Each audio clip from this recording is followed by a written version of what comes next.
تاریخ ابن کثیر البدایہ والنہایہ جلد اول صفحہ نمبر 226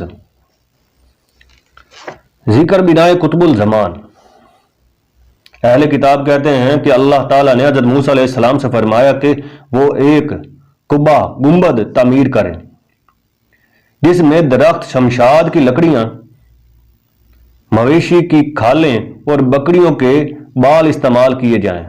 اور اسے سونے چاندی کے تانے بانے سے تیار کردہ حریر کے کپڑے سے آراستہ کیا جائے۔ اس گنبد میں، جیسا کہ اہل کتاب یہود و نصارہ کی کتابوں سے پتہ چلتا ہے،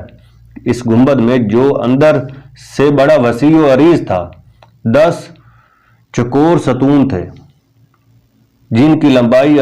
28 فٹ اور چاروں طرف سے ان کی چوڑائی 4 فٹ رکھی گئی تھی۔ اس گنبد کی چھت بھی مرصع تھی اور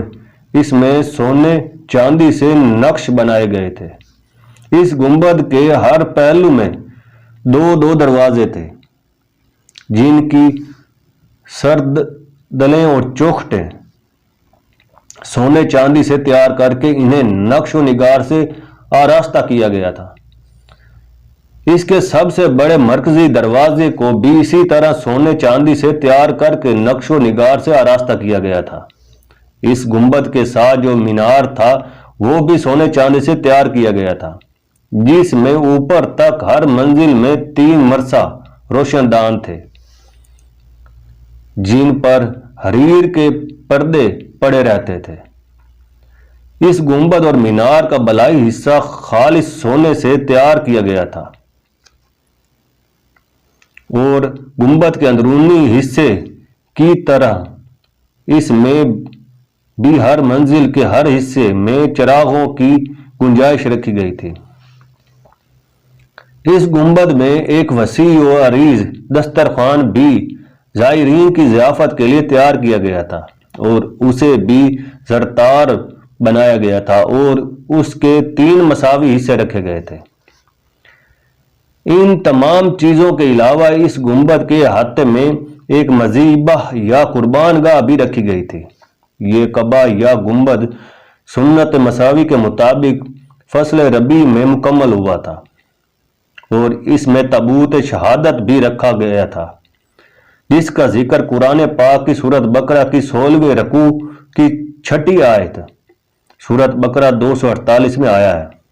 آیت نمبر 248، سورۃ بقرہ آیت نمبر 248۔ ان کے نبی نے انہیں پھر کہا کہ اس کی بادشاہت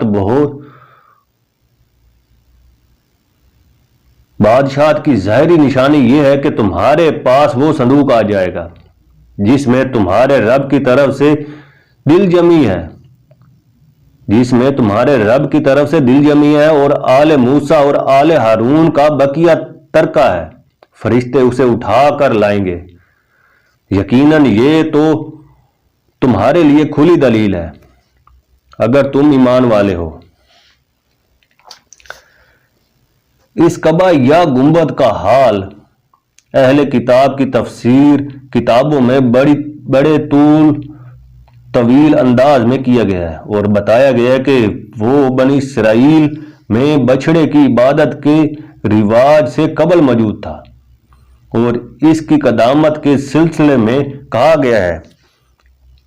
کہ اس کی بنیاد بیت المقدس سے بھی قبل رکھی گئی تھی، اور یہ بھی بتایا گیا کہ وہاں حضرت موسیٰ علیہ السلام کی آمد اور گنبد میں داخلے کے وقت بنی اسرائیل نے پہلی بار باقاعدہ خدائے واحد کی عبادت کی ابتدا کی تھی۔ ان کتابوں میں یہ بھی مذکور ہے کہ حضرت موسیٰ اور حضرت ہارون علیہ السلام کی وفات کے بعد حضرت یوشع علیہ السلام نے، جو حضرت موسیٰ علیہ السلام کے شاگرد تھے، اس کی نگرانی سنبھالی تھی، اور پھر یہی گنبد صغریٰ کہلایا، جو حضرت صلی اللہ علیہ وسلم کے زمانے تک جملہ انبیاء کرام کا مرکز عبادت اور کعبۃ اللہ